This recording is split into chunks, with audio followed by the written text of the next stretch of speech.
Fadilah berkongsi pengalaman. Assalamualaikum Kisi. Waalaikumsalam warahmatullahi ta'ala wabarakatuh. Saya ingin berkongsi satu peristiwa pengalaman yang menakutkan. Ini berlaku apabila saya dengan tunang saya telah pun duduk di kolong blok rumah sebelum naik ke atas.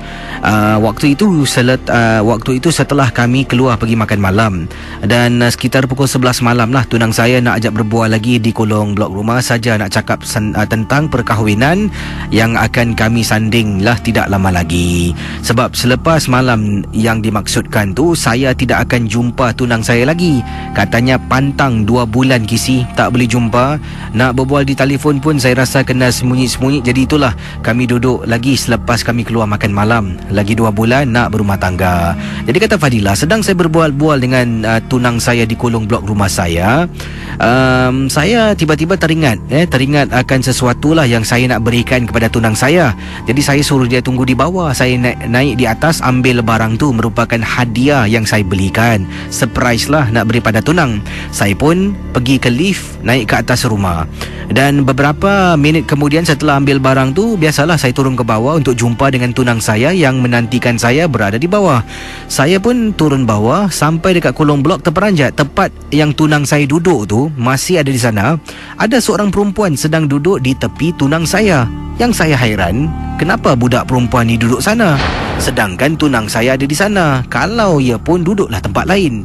Jadi bangku yang tunang saya duduk ni adalah bangku jenis bulat. Bangku bulat. Dan tengah-tengahnya adalah meja dam yang bulat. Tunang saya duduk sebelah luar, sebelah kiri.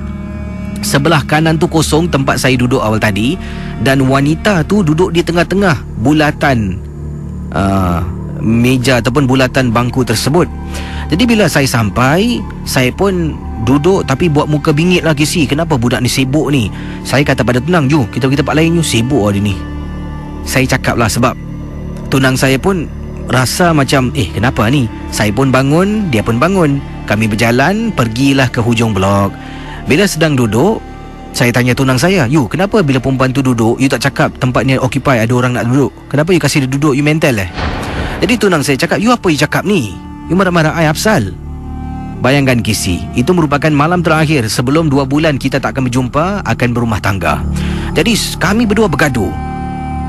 Bila saya toleh belakang, wanita tu dah tak ada. Tak terkejut lah, mungkin dah jalan, dah belah ke tak tahulah. Jadi akhirnya tunang saya kata, tak ada orang, dari tadi tak ada orang. Dan saya mula rasa takut sebab meremang bulu rumah saya. Baik-baik nak duduk berbual panjang, saya hentikan saja dan saya serahkan hadiah itu dengan perasaan marah, bingit, juga takut. Akhirnya saya minta tolong tunang saya temankan saya naik ke atas. Sampai atas saya tanya lagi, you betul tak nampak? Betul, you sumpah I tak nampak. Dia dah bersumpah dan saya pun naik takut. Sampai rumah, saya suruh dia hati-hati turun ke bawah. Bila tunang saya turun ke bawah, pergi ke tempat motosikalnya, alangkah terperanjatnya dia keluar dari kolong blok rumah saya. Saya berada di tingkat dapur ni sedang tengok dia. Perempuan tu ikut dia jalan di belakang Kisi.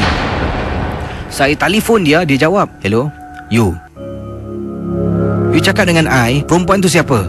Perempuan mana ni? Saya bergaduh dengan dia. Bila tunang saya toleh belakang, tak ada orang, tak nampak orang pun lah. Betul Kisi, dia seolah-olah memberitahu perkara yang sebenar. Saya naik takut, saya yang naik seram.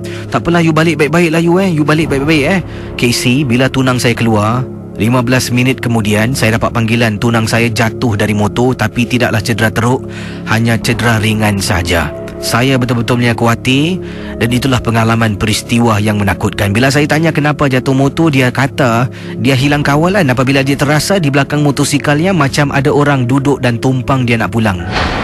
Itulah pengalamannya. Terima kasih Casey dan juga selamat tengah malam. Kisah-kisah yang anda dengar